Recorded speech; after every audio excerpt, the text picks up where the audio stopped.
আসসালামু আলাইকুম প্রিয় দর্শক, অন্য মঞ্চের আলোচনায় আপনাদের সকলকে আমন্ত্রণ জানাচ্ছি। তারেক রহমান প্রমাণ করেছিলেন যে তিনি ইউনূসের সাথে কোনো আলগা মাখামাখি চান না।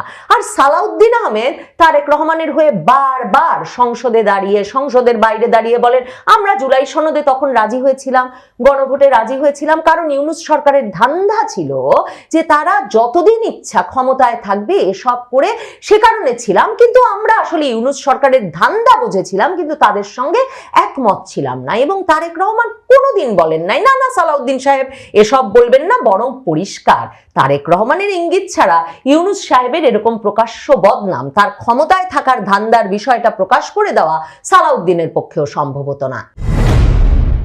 বাংলাদেশে 5ই আগস্টের দ্বিতীয় বর্ষপূর্তিতে একটা চমকপ্রদ ঘটনা ঘটেছে।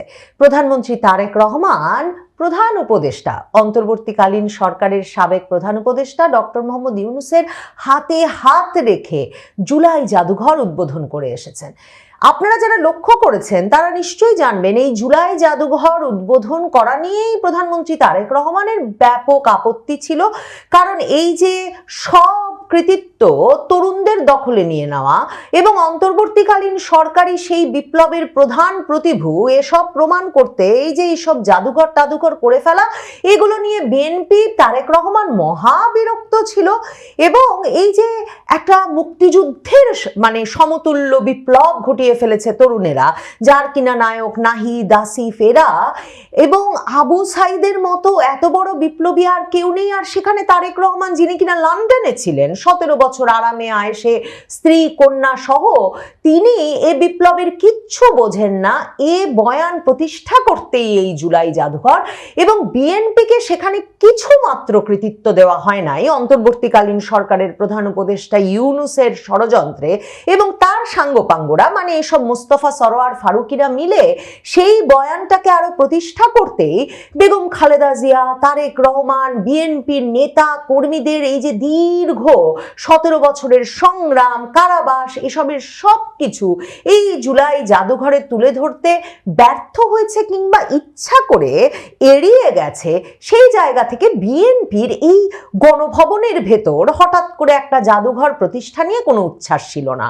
এবং নাহিদ ইসলামদের বারবার আলটিমেটাম দেওয়া, জাতীয় নাগরিক পার্টি বারবার বলছিল এত তারিখের মধ্যে না করলে সরকার পতনের আন্দোলন, অত তারিখের মধ্যে না করলে সরকার পতনের আন্দোলন। এই অবস্থায় অবশেষে 5ই আগস্ট এসে তারেক রহমান এই জাদুঘরটি উদ্বোধনটুকু অন্তত করবেন, সেই ঘোষণা সংস্কৃতি মন্ত্রী নিতাই রায়চৌধুরীর কাছ থেকে এসেছিল। অথচ যেদিন ঘটনাটি ঘটলো 5ই আগস্ট, সেদিন তারেক রহমানের আশপাশে সেই জুলাই আগস্টের তরুণ বীরদের কাউকে দেখা গেল না, কাউকে সরকার দাওয়াত করে নাই, না নাহিদ ইসলাম, না আসিফ মাহমুদ সজীব ভুইয়া, না ডক্টর ইউনূসের মাস্টার মাইন্ড মাহফুজ আলম, কেউ না। এমনকি বিরোধী দলীয় নেতা জামায়াতে ইসলামীর আমির ডাক্তার শফিকুর রহমানও দাওয়াত পেলেন না। তারেক রহমান নিজে এই জাদুঘর উদ্বোধন করতে গেলেন। উদ্বোধন করতে গিয়ে বললেন, এই যে জুলাই আন্দোলন সেটা কোনো ব্যক্তি, দল বা কোনো একক সংগঠনের নয়, এই কৃতিত্ব সবার, এই কৃতিত্ব বিএনপিকেও দিতে হবে, এই কৃতিত্ব কিছুতেই নাহিদ ইসলাম, আসিফ মাহমুদ এদেরকে দিয়ে দেওয়া যাবে না, শুধু তরুণদেরকে দিয়ে যাওয়া যাবে না, 60 বছরের তারেক রহমানকেও দিতে হবে। এই বক্তৃতা দিলেন। কিন্তু তার চেয়েও বিস্ময়কর, সবচেয়ে চমকপ্রদ আমার কাছে সেটা হচ্ছে তিনি কিনা সেই জাদুঘর উদ্বোধনে সাথে নিয়ে হাজির হলেন ডক্টর মোহাম্মদ ইউনূসকে। ভীষণ তাৎপর্যপূর্ণ। যে সময়ে এখনো তারেক রহমান রাষ্ট্রপতি নির্বাচন করে ওঠেন নাই এবং রাষ্ট্রপতি নির্বাচনের দায়িত্ব বিএনপির স্থায়ী কমিটি প্রধানমন্ত্রী তারেক রহমানের ওপর ন্যস্ত করেছেন। এবং ইউনূস দায়িত্ব ছাড়ার আগে থেকে, ইউনূস তারেক রহমানের প্রথম ব্যক্তিগত বৈঠকটা যখন লন্ডনে অনুষ্ঠিত হলো 2025-এর জুনে, তখন থেকেই এ কথা ব্যাপকভাবে প্রচারিত হয়ে এসেছে যে ডক্টর মোহাম্মদ ইউনূসের মূল লক্ষ্য বাংলাদেশের রাষ্ট্রপতি হওয়া এবং বাকি জীবনটা এই রাষ্ট্রপতি প্রটোকলের মধ্যে থাকা এবং রাষ্ট্র ক্ষমতা আসলে রাষ্ট্রপতি পদে থেকে পেছন থেকে পরিচালনা করা। তারেক রহমান তো তাকে এই কথাও দিয়ে এসেছিলেন লন্ডনে, বৈঠকের পরে বলেছিলেন যে তিনি চান, তার পক্ষ থেকে তার দলের নেতৃবৃন্দ জানিয়েছিলেন সংবাদ মাধ্যমকে যে তিনি চান সব সময় ডক্টর মোহাম্মদ ইউনূস, বেগম খালেদা জিয়ার মতো ব্যক্তিরা বিএনপি যদি সরকারে আসে সেই সরকারের মাথার উপর থাকবে। তার মানে কি তারেক রহমানকে শেষ পর্যন্ত নানা চাপে সিদ্ধান্ত নিয়ে ফেলতে হয়েছে যে ডক্টর মোহাম্মদ ইউনূসকেই তিনি মাথার উপর রাখবেন, রাখতে হচ্ছে তাহলে তাকে। তার মানে ডক্টর মোহাম্মদ ইউনূস তারেক রহমান সরকারের রাষ্ট্রপতি হতে যাচ্ছেন খুব শিগগিরই। এটার একটা ইঙ্গিত এই তারেক রহমান আর ডক্টর ইউনূসের হাতে হাত ধরে জুলাই জাদুঘর উদ্বোধন করাকে ধরে নেওয়া যায় নিশ্চিতভাবে, কারণ তারেক রহমান কিন্তু বরাবর ডক্টর ইউনূসের সাথে একটা দূরত্ব বজায় রেখে চলতে চেয়েছেন। মানে ডক্টর ইউনূস দায়িত্ব নেওয়ার পর থেকেই তারেক রহমান, মির্জা ফখরুল ইসলাম আলমগীর, সালাউদ্দিন আহমেদরা তো বলেছেন নানা সময়ে, তাদের কোনো ধারণাই ছিল না যে এই ছাত্ররা বা সেনাপ্রধান ওয়াকারুজ্জামান শেষ পর্যন্ত ডক্টর মোহাম্মদ ইউনূসকে এনে একটা সুশীল সমাজের মানে সরকার গঠন করাবে, যে সরকার কিনা আবার কিছুতেই নির্বাচনটা কবে দেবে সেটা খোলাসা করে বলবে না এবং যতদিন ইচ্ছায় ক্ষমতায় থাকার একটা খায়েশ প্রকাশ করবে, সংস্কার, বিচার, এরকম নানা অজুহাতে। এই প্রসঙ্গে যে তারা ডক্টর মোহাম্মদ ইউনূস সরকারের উপর রাগ ছিল, ক্ষুব্ধ ছিল, সেটা কিন্তু এই মানে দমকেই প্রায় সালাউদ্দিন আহমেদের মুখ দিয়ে প্রকাশিত হয়। আর মির্জা ফখরুল ইসলাম আলমগীর তো ইউনূস আমল থেকেই সেটা বলে আসছেন। তারেক রহমান এতটাই ক্ষেপে গিয়েছিলেন ডক্টর মোহাম্মদ ইউনূস সরকারের ওপর যে তারা কেন নির্বাচন দিচ্ছে না, কেন বারবার বলছে আগে সংস্কার, তারপর বিচার, তারপরে নির্বাচন। মনে থাকবে আপনাদের 2025-এর মে মাসে তিনি নয়াপল্টনে বিএনপির এক জনসভায় ভার্চুয়ালি যুক্ত হয়ে ঘোষণা দিয়েছিলেন যে এখনই যদি এই সরকার এবছরের মধ্যে মানে 2025-এর ডিসেম্বরের মধ্যে নির্বাচনের ঘোষণা না দেয় তাহলে সরকার পতনের আন্দোলন করতে হবে। এই আলটিমেটাম তিনি দিয়ে দিয়েছিলেন। ডক্টর মোহাম্মদ ইউনূসকে পরে তারেক রহমানের মাথা ঠান্ডা করতে জুন মাসে তার সঙ্গে দেখা করতে বিরাট বহর নিয়ে লন্ডন যেতে হয়েছে। শুধু তাই নয়, এমনকি তার মায়ের জানাজার দিনেও যখন ইউনূস আবেগ দেখাতে তাকে জড়িয়ে ধরতে গেলেন, তারেক রহমানের ছবি এবং ভিডিওতে স্পষ্টভাবে অস্বস্তি ফুটে উঠল। এরপর তারেক রহমান নির্বাচিত হলেন, কোনো উচ্ছ্বাস দেখালেন না, তার শপথ অনুষ্ঠানে উচ্ছ্বাস দেখালেন না। নির্বাচিত হওয়ার পর ডক্টর ইউনূসকে আলাদা করে কোনো ধন্যবাদ দিলেন না যে আপনি ছিলেন বলেই এমন অবাধ নির্বাচন হলো যেখানে আওয়ামী লীগকে বাদ রেখে আমি নির্বাচিত হয়ে আসতে পারলাম বিপুল সংখ্যাগরিষ্ঠতায়। কিংবা তিনি তার শপথ গ্রহণের অনুষ্ঠানেও ডক্টর মোহাম্মদ ইউনূসকে কোনো আলাদা ধন্যবাদ, আলাদা আবেগ, আলাদা করমর্দন কিংবা আলাদা আলিঙ্গন কিছুর সুযোগ দিলেন না। ডক্টর মোহাম্মদ ইউনূস 2 ঘন্টা 2.5 ঘন্টা অপেক্ষা করে, মানে তিনি নিজেই ঢুকে সেই কথা বলছিলেন প্রধানমন্ত্রী তারেক রহমানকে, তার আবার রিল ভাইরাল হয়ে গেল, যমুনায় ঢুকেছিলেন তারেক রহমানের ঈদ শুভেচ্ছা বিনিময়ের দিনে একেবারে সাধারণ মানুষের সাথে যমুনার গেটে 2-2.5 ঘন্টা অপেক্ষার পর ইউনূসকে ঢুকতে দেওয়া এবং ঢোকার পরও এক রকমের মানে উষ্ণতা ছাড়া, এক রকমের আনুষ্ঠানিকভাবে যতটুকু অভ্যর্থনা জানাতে হয় ততটুকুই অভ্যর্থনা এবং আবেগ দেখানোর মাধ্যমে তারেক রহমান প্রমাণ করেছিলেন যে তিনি ইউনূসের সাথে কোনো আলগা মাখামাখি চান না। আর সালাউদ্দিন আহমেদ তারেক রহমানের হয়ে বারবার সংসদে দাঁড়িয়ে, সংসদের বাইরে দাঁড়িয়ে বলেন আমরা জুলাই সনদে তখন রাজি হয়েছিলাম, গণভোটে রাজি হয়েছিলাম, কারণ ইউনূস সরকারের ধান্দা ছিল যে তারা যতদিন ইচ্ছা ক্ষমতায় থাকবে এসব করে, সে কারণে ছিলাম। কিন্তু আমরা আসলে ইউনূস সরকারের ধান্দা বুঝেছিলাম কিন্তু তাদের সঙ্গে একমত ছিলাম না। এবং তারেক রহমান কোনোদিন বলেন নাই না না সালাউদ্দিন সাহেব এসব বলবেন না, বরং পরিষ্কার তারেক রহমানের ইঙ্গিত ছাড়া ইউনূস সাহেবের এরকম প্রকাশ্য বদনাম, তার ক্ষমতায় থাকার ধান্দার বিষয়টা প্রকাশ করে দেওয়া সালাউদ্দিনের পক্ষেও সম্ভব হতো না। এহেন ইউনূসকে রাষ্ট্রপতি পদে কে এই নিয়ে যখন প্রশ্ন চারদিকে এবং তারেক রহমান সরকারের ওপর ব্যাপক চাপ। একদিকে ভারত সরকার কোনো পাত্তা দিচ্ছে না, শেখ হাসিনাকে বক্তৃতা দিতে দিচ্ছে, তারেক রহমানকে প্রধানমন্ত্রী উল্লেখ না করে বিমস্টেক সভাপতি উল্লেখ করে চাপ দিচ্ছে তা যাতে তিনি ওই দাওয়াত নিয়ে ভারত যান।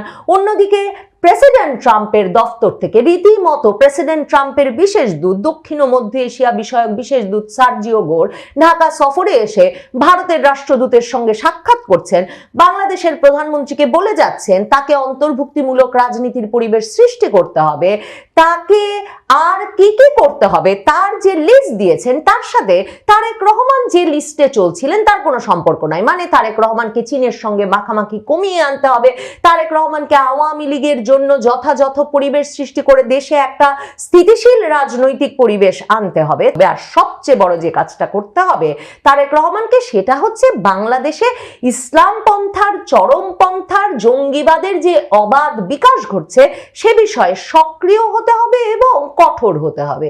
তারেক রহমান এই চাপে এখন একেবারে জর্জরিত, বিপর্যস্ত। মানে তিনি কথা দিয়ে বুঝিয়ে শুনিয়ে দেশে ফিরেছিলেন যে তিনি বাংলাদেশে খিলাফত প্রতিষ্ঠার রাজনীতি করার সুযোগ দেবেন না, চরমপন্থা দমনে ব্যবস্থা নেবেন, একটা অন্তর্ভুক্তিমূলক পরিবেশ সৃষ্টি করবেন। এসব কথা দিয়ে তিনি আমেরিকা, ভারতকে বুঝিয়ে, সেনাবাহিনীকে বুঝিয়ে ক্ষমতায় এসেছিলেন। অথচ এখন তিনি সেসব কথা আর রাখতে রাজি নন, কারণ আওয়ামী লীগ রাজনীতিতে ফিরলে, শেখ হাসিনা রাজনীতিতে ফিরলে তিনি তার আর কোনো প্রাসঙ্গিকতা দেখেন না বাংলাদেশের রাজনীতিতে। এই নিরুপায় অবস্থায় তিনি গিয়ে আবার ইউনূসের ছায়াতলে আশ্রয় নিয়েছেন, যেই ইউনূসকেও মার্কিন যুক্তরাষ্ট্র, ট্রাম্প প্রশাসন, মানে তিনি হিলারি ক্লিন্টনের বন্ধু, হিলারি ক্লিন্টনকে প্রেসিডেন্ট নির্বাচন করতে তিনি হাজার হাজার লাখ লাখ ডলার ঢেলেছিলেন। এবং এহেন লোককে, বিশেষ করে যেই লোক আবার বাংলাদেশে ক্ষমতায় এসে খিলাফত প্রতিষ্ঠার অবারিত সুযোগ করে দিয়েছেন, সেই লোককে মার্কিন যুক্তরাষ্ট্র বিশ্বাস করে না। কাজেই ইউনূস সম্প্রতি প্রকাশ্যেই বাংলাদেশে ইরানের রাষ্ট্রদূতের সঙ্গে সাক্ষাৎ করেছেন। ইরানের রাষ্ট্রদূত তাকে দ্রুত ইরান সফরে যেতে বলেছেন। তারেক রহমানকে কেউ কোথাও সফরে যেতে বলছেন না। তিনি চীন গিয়েছিলেন এ কথা দিয়ে যে তিনি করিডোর করতে দেবেন। এখন সার্জিও গোর এসে বলেছেন কোনো চীন বাংলাদেশ মিয়ানমার করিডোর হবে না, রাখাইন করিডোর দিতে হবে।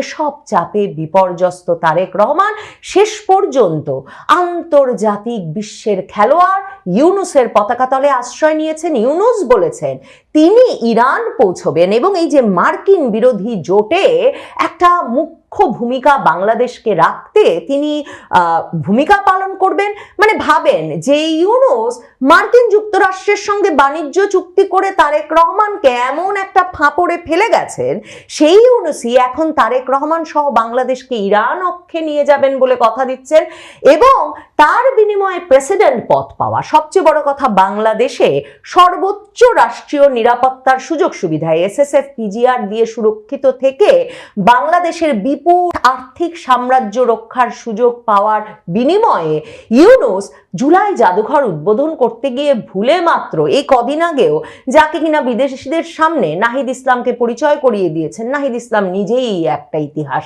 আসিফ মাহমুদ সজীব ভুইয়াই সেই তরুণ যিনি কিনা তাকে প্রথমবারের মতো প্রধান উপদেষ্টা হতে বলেছিলেন, সেই নাম উল্লেখ করে বক্তব্য রেখেছেন। আর ক্লিন্টনের সামনে গিয়ে মাহফুজ আলমকে মাস্টার মাইন্ড বলেছেন, কিন্তু জুলাই জাদুঘর উদ্বোধন করতে গিয়ে একবারও বলেন নাই কই আমার নাহিদ, কই আমার মাহফুজ, কই আমার আসিফ মাহমুদ সজীব ভুইয়ার মতো বিরাট তরুণ বিপ্লবীরা কই আজকে জুলাই জাদুঘরে? এই জুলাই জাদুঘর তো তাদেরই কীর্তির ইতিহাস। একদম ইউনূস সেসব বিষয়ে কোনো কথা বলেন নাই। তিনি আনাস নামে এক কিশোরের কথা বলেছেন যার কথা আর কোনো রাজনৈতিক দল উল্লেখ করে না, এমনকি তাদের প্রিয় হাদি যাকে তারা মিলে সৃষ্টি করলেন সেই হাদির নামটা পর্যন্ত মুখে আনেন নাই। আর 11 দলীয় জোট বাইতুল মোকাররমের সামনে 5ই আগস্ট বিরাট সমাবেশ করেছে। সে সমাবেশে জামাতের আমির ঘোষণা দিয়েছেন এই সরকারের দিন ফুরিয়ে আসছে এবং 5ই আগস্টে তাদের এই সমাবেশ শেখ হাসিনা সরকারের পতনের সেলিব্রেশন, উদযাপন উপলক্ষে ছিল না, বরং ছিল তারেক রহমান সরকারের দুর্নীতি, গ্যাস বিদ্যুৎ না দিতে পারা এবং এই সরকারের আমলে মানুষের ব্যাপক জনদুর্ভোগের প্রতিবাদে। 11 দলীয় জোটের এই সভায় দাঁড়িয়ে নাসিরউদ্দিন পাটোয়ারি মনে করিয়েছেন তারেক রহমান 17 বছর লন্ডনে আরামে ছিলেন, আয়েশে ছিলেন, তিনি কি করে বুঝবেন তারা যখন জুলাই আগস্টে প্রাণের ঝুঁকি নিয়ে রাজপথে ছিলেন সেই রাজপথে থাকার গুরুত্ব।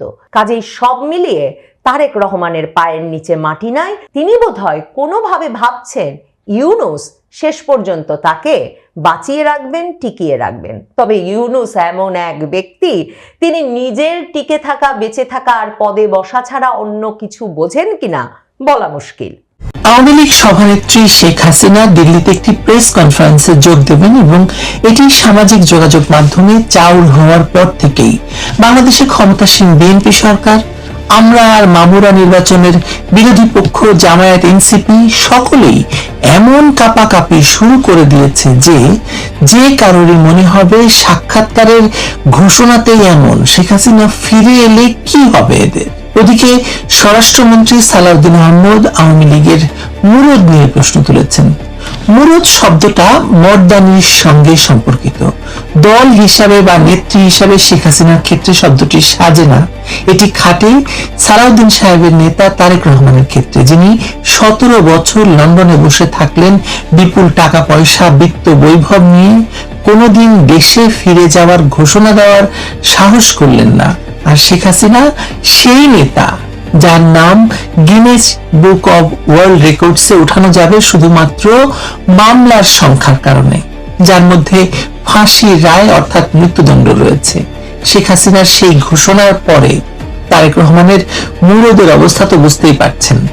না বুঝে থাকলে আজ সন্ধ্যায় দিল্লিতে শেখ হাসিনার প্রেস কনফারেন্সে উপস্থিত হওয়ার ঘোষণার পরে সরকার কি কি করেছে সে বিষয়ে চলুন আপনাদের বোঝানোর চেষ্টা করা যাক খানিকটা।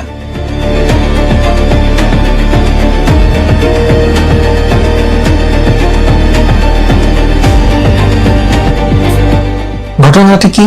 ঘটনাটা খুব বেশি কিছু নয়। দিল্লিতে foreign correspondents club of south এশিয়ার একটি আয়োজনে শেখ হাসিনা ভার্চুয়ালি যোগ দেবেন, কথা বলবেন, সম্ভবত নিজের স্বদেশ প্রত্যাবর্তন, আওয়ামী লীগের রাজনৈতিক অধিকার এবং বাংলাদেশে গণতন্ত্র পুনরুদ্ধার নিয়ে বক্তব্য দেবেন, এটুকুই। কিন্তু ঢাকায় যা ঘটলো তাতে মনে হচ্ছে কোনো প্রেস কনফারেন্স নয়, যেন দিল্লি থেকে রাজনৈতিক ঘূর্ণিঝড়ের 10 নম্বর বিপদ সংকেত এসেছে। বাংলাদেশ সরকার তড়িঘড়ি করে ভারতের অবস্থান জানতে চাইছে। ভারতের হাই কমিশনারকে ডাকা হচ্ছে, পররাষ্ট্র মন্ত্রণালয় সক্রিয় হয়ে গেছে, তথ্য মন্ত্রণালয় সতর্ক, গণমাধ্যমকে বলা হচ্ছে শেখ হাসিনার বক্তব্য প্রচার করা যাবে না। একটিমাত্র বক্তব্যকে ঘিরে এত রাষ্ট্রীয় অস্থিরতা কি কোনো আত্মবিশ্বাসী সরকারের লক্ষণ বলে মনে হয় আপনার? আরো মজার বিষয় হলো, বাংলাদেশ সরকার যখন ভারতকে প্রায় আবদারের সুরে বলছে এই অনুষ্ঠানটা ঠেকান, শেখ হাসিনাকে কথা বলতে দেবেন না, তখন ভারতের পররাষ্ট্র মন্ত্রণালয়ের মুখপাত্র রণধীর জয়সওয়াল এক কথায় পুরো বলটা সরকারের বাইরে ছুড়ে দিয়েছে। তিনি বললেন এটি একটি বেসরকারি আয়োজন, ভারত সরকারের কোনো সম্পৃক্ততা নেই। কূটনৈতিক ভাষার আড়ালে এর অর্থ খুব পরিষ্কার, শেখ হাসিনা দিল্লিতে আছেন, কিন্তু তার মুখে তালা দেওয়ার দায়িত্ব ভারত সরকারের নয়। ঢাকা যা চাইছে দিল্লি তা করতে রাজি নয়, অন্তত প্রকাশ্যে তো নয়। এই এক বাক্যই বিএনপি সরকারের পররাষ্ট্রনীতির আসল মাপজোক আমাদের দেখিয়ে দিচ্ছে। এরপর এলো আরেক নাটক। সরকার বলল শেখ হাসিনার বক্তব্য প্রচার করলে আইনগত ব্যবস্থা নেওয়া হবে, যেন বাংলাদেশের জনগণ, শিশু আর রাষ্ট্র তাদের কানে তুলে বুঝে দেবে। কিন্তু একই সময়ে চিফ প্রসিকিউটর বলছেন বিদ্বেষমূলক বক্তব্য না হলে বক্তব্য প্রচারে বাধা নেই। এই যে দুই পক্ষ, জাহিদ সাহেব বলছেন যে বক্তব্য প্রচার করা যাবে না, আবার আইসিটির চিফ প্রসিকিউটর বলছেন যে বিদ্বেষমূলক না হলে প্রচার করা যাবে। মিডিয়া তারা কোনটা ফলো করবে? একদিকে সরকার ভয় পাচ্ছে শেখ হাসিনার কণ্ঠস্বরকে, অন্যদিকে আইনের ভাষা ব্যবহার করতে গিয়ে তারা নিজেরাই বুঝে যাচ্ছে একজন নির্বাসিত নেত্রীর বক্তব্য নিষিদ্ধ করা কতটা অস্বস্তিকর। যারা প্রতিদিন গণতন্ত্রের বুলি আওড়ায় তারা কেন একজন রাজনৈতিক নেত্রীর বক্তব্য শুনতে দিতে ভয় পায় বলেন তো? কারণ ভয়টা বক্তব্যের নয়, প্রতীকের। 5ই আগস্টকে জুলাই সন্ত্রাসীরা তাদের বিজয়ের দিন বানাতে চেয়েছিল। তারা ভেবেছিল এই দিনটি হবে আওয়ামী লীগ নিধনের স্মারক, শেখ হাসিনার নির্বাসনের স্মারক। বঙ্গবন্ধুর বাংলাদেশকে অপমান করার দিন। অথচ সেই একই 5ই আগস্টে যদি দিল্লি থেকে শেখ হাসিনা বলেন আমি ফিরছি, আমি লড়াই চালাবো, আওয়ামী লীগ নিষিদ্ধ রাজনীতি মানে না, বাংলাদেশের জনগণের ভোটাধিকার ফিরতেই হবে, তাহলে 5ই আগস্টের মালিকানা আসলে বদলে যায়, ন্যারেটিভ তৈরি হয়। জুলাই সন্ত্রাসীদের বিজয়ের দিন আওয়ামী লীগের প্রত্যাবর্তনের ঘোষণার দিনে পরিণত হবে, এটাই তাদের ভয়। এই জায়গাতে সালাউদ্দিন আহমদের মুরদ মন্তব্যের জবাব দেওয়াটা একটু জরুরি। আওয়ামী লীগের মুরদ নেই। ভাবুন তো, যে দলের নেত্রী মৃত্যুদণ্ড মাথায় নিয়ে দেশে ফেরার ঘোষণা দিচ্ছেন সেই দলের মুরদ নেই। যে দলের নেতাকর্মীরা নিষেধাজ্ঞা, মামলা, জেলের ভিতর হত্যা, গ্রেপ্তার, দমন, হামলা সবকিছুর মধ্যে মিছিল করে সেই দলের মুরদ নেই। যে দল 1949 সাল থেকে 1971, 1975 থেকে 1981, 2001 থেকে 2008 এবং এখন 2024 এবং পরবর্তী দুঃসময় প্রতিটি সংকট থেকে ফিরে এসেছে, সেই দলের মুরদ নেই। মুরদ নিয়ে কথা বলতে হলে আগে সালাউদ্দিন সাহেবকে তো আয়নায় তাকাতে হবে। সালাউদ্দিন সাহেবের নেতা তারেক রহমান 17 বছর লন্ডনে বসে থেকেছেন। কখনো কি বলতে পেরেছেন আমি অমুক দিন দেশে ফিরছি? বরং দলীয় নেতাকর্মীদের বলেছেন তার দেশে আসাটা তার একক সিদ্ধান্তের উপর নির্ভর করে না। কি স্বাধীন তার নেতৃত্ব বলুন। অন্যদিকে শেখ হাসিনা বলছেন তিনি ফিরবেন। মৃত্যুকে ভয় করেন না, মামলাকে ভয় করেন না, রায়কে ভয় করেন না, নির্বাসনকে ভয় করেন না। এই পার্থক্যটাই রাজনীতির আসল পার্থক্য। কেউ লন্ডনে বসে নিরাপদ দূরত্বে থেকে রাজনীতি করেন, ক্যাসিনোতে যান, বিরাট বড় গাড়ি চালান, আর কেউ দিল্লিতে থেকেও মৃত্যুদণ্ড মাথায় নিয়ে নিজের দেশে ফেরার তারিখ নিয়ে কথা বলেন। তাই মুরদ শব্দটি আওয়ামী লীগের দিকে ছুড়লে তা ফিরে গিয়ে বিএনপির নেতৃত্বের বুকেই লাগবে। এখন প্রশ্ন হলো, একটি প্রেস কনফারেন্সকে ঘিরে এত ভয় কেন? কারণ সরকার জানে যে আওয়ামী লীগকে নিষিদ্ধ করা হয়েছে কাগজে, মানুষের মনে নয়। সরকার জানে যে শেখ হাসিনার বিরুদ্ধে যতই রায় দেওয়া হোক, বাংলাদেশের রাজনীতিতে তার উপস্থিতি এখনো সবচেয়ে বড় ফ্যাক্টর। সরকার আরো জানে যে আওয়ামী লীগের লাখ লাখ কর্মী এখন অপেক্ষা করছে একটি নির্দেশের জন্য, একটি দৃশ্যমান অঙ্গুলির নির্দেশের জন্য, একটি রাজনৈতিক প্রত্যাবর্তনের ঘোষণার জন্য। দিল্লির এই অনুষ্ঠান সেই সংকেত হয়ে উঠতে পারে। বাংলাদেশের রাজনীতিতে শূন্যতা থাকে না। বিএনপি, জামায়াত, এনসিপি ভেবেছিল আওয়ামী লীগ নিষিদ্ধ মানেই মাঠ ফাঁকা, কিন্তু মাঠ ফাঁকা হয়নি, বরং ফাঁকা জায়গায় জন্মেছে ক্ষোভ, অপমান, ভয়, প্রতিশোধের স্মৃতি এবং ফিরে আসার প্রতিজ্ঞা। আওয়ামী লীগ এমন দল নয় যে এক আদেশে শেষ হয়ে যাবে। আওয়ামী লীগকে যতবার সরানো হয়েছে ততবার সংকট থেকেই তার নতুন নেতৃত্ব, নতুন শক্তি, নতুন ভাষা তৈরি হয়েছে। 1975-এর পর যারা ভেবেছিল আওয়ামী লীগ শেষ, তারা ভুল ছিল। 21শে আগস্ট যারা ভেবেছিল শেখ হাসিনা শেষ, তারা ভুল ছিল। 5ই আগস্ট যারা ভেবেছে আওয়ামী লীগ ইতিহাস, তারাও ভুল। সেটা প্রমাণিত হতে যাচ্ছে এখন। দিল্লির বাতাস এখন তাই শুধু দিল্লির নয়, ঢাকার রাজনীতিও নাড়াচ্ছে। ওখানে ঝড় হচ্ছে আর এখানে মানুষ কাঁপছে। অমিত শাহ, রাহুল গান্ধী, দেবী শেট্টি, এদের নিয়ে নানা গুঞ্জন দিল্লির বাতাসে ভাসছে। তারা শেখ হাসিনার সঙ্গে দেখা করেছেন, মানে কি নির্দেশনা দিয়ে আসছে শেখ হাসিনার কাছ থেকে, অনেক কিছু শোনা যাচ্ছে। কোনটা সত্য, কোনটা মিথ্যে, কোনটা রাজনৈতিক নাটক, কোনটা অতিরঞ্জন, তা সময় বলবে। কিন্তু একটি জিনিস স্পষ্ট, ভারতীয় রাজনৈতিক মহল শেখ হাসিনাকে বাংলাদেশের এক গুরুত্বপূর্ণ বাস্তবতা হিসাবে দেখছে, তাতে কোনো সন্দেহ নেই। আর যারা বলছেন শেখ হাসিনাকে রাজনৈতিক বক্তব্য দিতে নিষেধ করেছে ভারত, তারা তো বুঝতেই পারছেন যে ভারত নিষেধ যে করে নাই, রণধীর জয়সওয়াল সেটা পরিষ্কার করে দিয়েছে। আর ঢাকা যতই অনুরোধ করুক, ভারতের অবস্থান আপাতত এই যে শেখ হাসিনার কথা বলার জায়গা তারা বন্ধ করছে না। এটি তারেক রহমান সরকারের জন্য সবচেয়ে বড় কূটনৈতিক পরাজয়। সবচেয়ে বড় কথা, সরকার নিজেই নিজের ভয় প্রকাশ করে ফেলেছে। শেখ হাসিনা তো এখনো দেশে ফেরেননি, তিনি শুধু কথা বলবেন।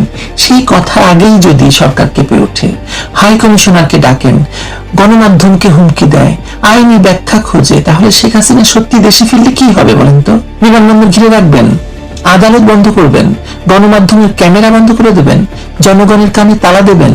রাজনীতিতে ভয় দেখিয়ে সাময়িকভাবে রাস্তা বন্ধ করে দিতে পারেন, কিন্তু ইতিহাসের রাস্তা বন্ধ করতে পারবেন?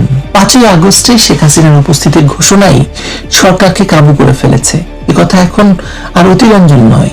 একটি বক্তব্যই যদি ক্ষমতার ভিতটাকে কাঁপিয়ে দেয়, তাহলে বুঝতে হবে যে সেই ক্ষমতার ভিত আসলে কাগজের। শেখ হাসিনা ফিরবেন কিনা, কবে ফিরবেন, কিভাবে ফিরবেন, এসব প্রশ্নের উত্তর তো এখন আসেনি, আসবে। দ্রুতই আসবে। কিন্তু আজকে যে প্রশ্নের উত্তর আমরা পেয়ে গেছি সেটা পরিষ্কার, শেখ হাসিনার কণ্ঠস্বর এখনো বাংলাদেশের রাজনীতির সবচেয়ে ভয়ঙ্কর শক্তি তাদের জন্য যারা তাকে নির্বাসনে পাঠিয়ে ভেবেছিল ইতিহাস শেষ। ইতিহাস তো শেষ হয়নি, বরং আজকে দিল্লির মঞ্চ থেকে হয়তো সেই ইতিহাসের নতুন অধ্যায়ের শুরু হতে যাচ্ছে। এই কিছুক্ষণ পরেই হয়তো আপনারা সেটা লাইভ দেখতে পাবেন। দেখা যাক শেখ হাসিনা কি বলেন। সরকারের আরেকটু কাঁপুনি দেখি আমরা আর কি। ভালো থাকবেন সবাই। শেখ হাসিনার লাইভ দেখতে ভুলবেন না কিন্তু।